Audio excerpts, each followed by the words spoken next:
Good afternoon, and welcome to today's little walk outdoors. And some of it's going to be through woodland and some of it's going to be through open fields, but this is a beautiful spot that a friend showed me a few weeks back, so let's go and have a look.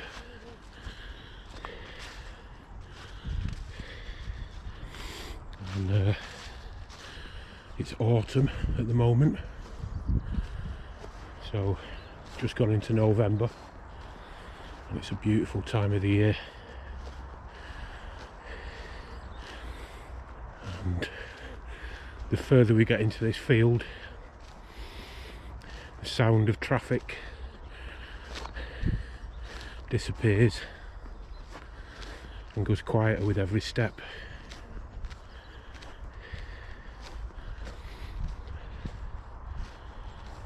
Just have a bit of a look round.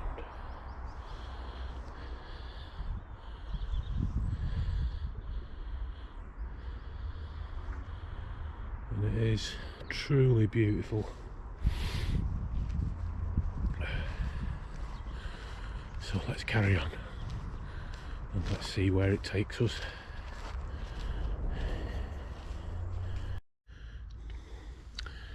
Okay, so we walked around the edge of the field and it's so calm and relaxing. There's one or two dog walkers about, but their canine friends also seem to be relaxed, and I haven't heard a single dog bark yet.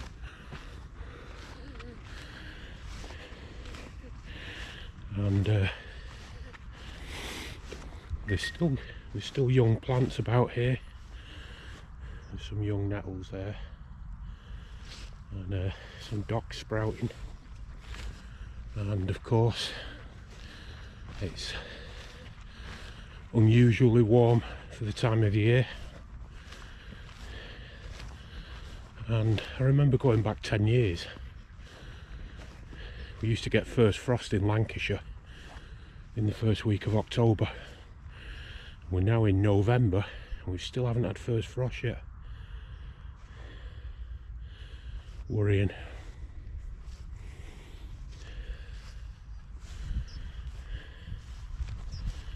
And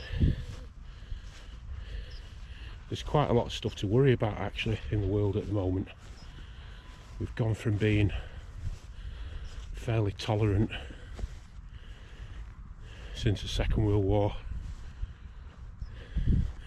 to being divisive and hateful.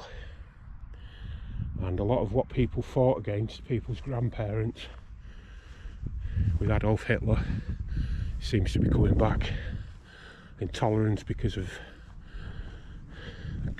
the skin colour of people, intolerance because of the type of religion, because of what they do in bed.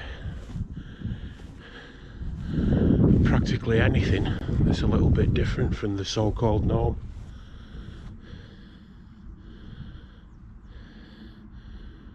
And it is very, very depressing, because we have this march of fascism globally, and today we've got the US election, and there's a chance Donald Trump might be voted into power again. And it's not what he did the first time round when he was president, it's what he's capable of doing this time round that's the problem. But all this is taught to people. This is all learned behaviour fascism, it's not a natural thing. And you can actually, I mean, in the UK certainly, a lot of this intolerance began after the global credit crunch, as a way of distracting from the fact that financiers, bankers and capitalism are had caused economies to virtually collapse. So the distraction was unemployed people, immigrants, anybody who was a little bit different. They were blamed for taking all the resources and for making money a scarce commodity, when we all know that this was the result of greedy bankers and a parasitic money market. And the cost of living crisis now, it shouldn't be called the cost of living crisis, it should be called the cost of greed crisis. We've not caused it, normal working people haven't caused it. It's been caused by billionaires, by CEOs, and by greedy, spreadsheet chasing directors of corporations and large scale companies. And again, the distractions are immigrants. Now, the one thing with using immigrants as a distraction is that in order for a lot of these corporations and these directors to maintain the high level of profits that they're used to, they're having to allow many more people from different countries into different capitalist economies. And they're doing this as a way of keeping labour cheap, but also at the same time it creates a useful division where the workers of these countries start blaming immigrants for taking jobs and for using up resources. Now, we only have to look at the resources available to both indigenous working people and immigrants to see that nobody's benefiting particularly. The people with all the resources are the people at the top, the greedy bastards who are laughing at us all. And you might ask why I want to talk about all these grim things when I'm having a beautiful walk in nature. And the answer's a simple one, really. It's been doing my head in for quite a while now, and I'm just glad that I don't rely on party political politics to help me out, because it does seem that much of what's on offer is the same neoliberal bankers, big money financiers, capitalists. But there's a lot that we can do ourselves, and I mentioned this in other videos and in the work that I do, and that's to grow and generate our own resources. And as I've also mentioned previously, for the many people that don't have gardens, there's around the UK now, there's hundreds of community food growing projects who will welcome you with open arms. The numbers of these projects need to grow, because what we're finding, we've got unseasonal weather in Spain where we get probably around a third of our fruit and vegetables from, roughly. And there's a strong likelihood that this produce that we so rely on isn't going to be available, or it's not going to be available in the continuous manner that we've been used to receiving it. So in the UK, okay, we can't grow pineapples, but we can grow a lot of other stuff. We can grow all root vegetables, we can grow herbs, both edible and medicinal, and we do quite well for tree fruits. Apples and pears do really well in our temperate climate. Nuts do okay to some extent.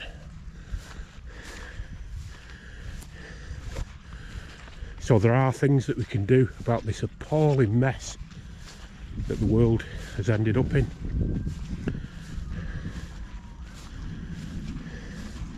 And what we find is, if we work on a lot of these projects, these community food growing projects, it's a good way of forming alliances with people from different cultures, people who the press tells us are bad. There's bad in all communities, and the bad in all communities are a minority. Most people aren't bad, and all communities have ideas and skills to share. So yeah, the world is a depressing shit show at the moment, but if we all get together, and it's a big if, I might be sounding incredibly naive here, in fact I probably am, but even when small groups of people come together, like some of the projects that I've worked on and that I work on, people have been able to grow food and fill bellies where otherwise people might have struggled to eat cleanly grown fresh fruit and vegetables. And this is a powerful thing, a very powerful thing. So I would ask everybody who wants to live in a sane, loving, harmonious, civilized world to get together with the friends, the family and the neighbours, and to start providing your own resources, because resources are the thing that these billionaires and these greedy capitalists have got us over the barrel for. And they know that if there's some type of scarcity about, that people will work for very, very low wages if they're able to put food on the tables for themselves and their families. They know this implicitly. This is how finance, this is how the markets work. Keep labour low, keep everybody keen and hungry, so everybody works and keeps their heads down and they don't question anything. Well, that's not the sort of world that I want to live in, and I've fought for decades not to live in this type of world. I've been growing food since I was 19 at various places where I've lived. I've eaten some amazing food that I wouldn't have been able to afford had I had to rely on salary.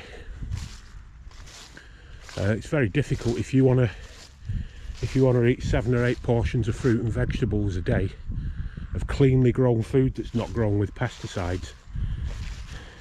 For one person, you're probably looking at around 70 or 80 pounds a week. And that's quite a sizable bit of somebody's salary eating up for food.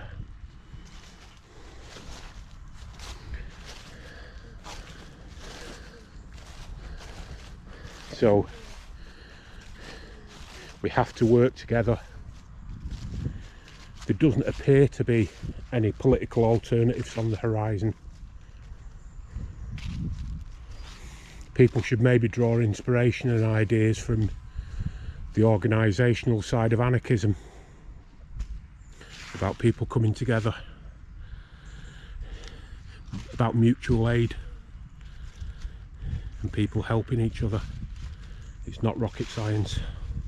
It's very doable, and lots of communities over the world throughout time have done this.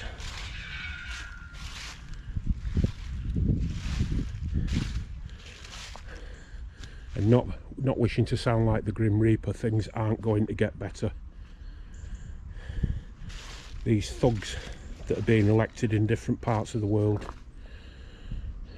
want to control resources, they want to create further division, and they want to milk the economy at the benefit just for themselves. And the people who struggle is the planet and its dying ecosystems, and people with empty bellies. So there's always alternatives. We don't have to live in this greedy world. We don't have to believe these bullshit narratives that we're being fed. Get together, people. Share ideas. Share resources. One of the things about different communities from around the world, they have lots of knowledge and expertise with food growing, preparation of food, storage of food. This is the future. This is where we need to be. So just have a good think about that.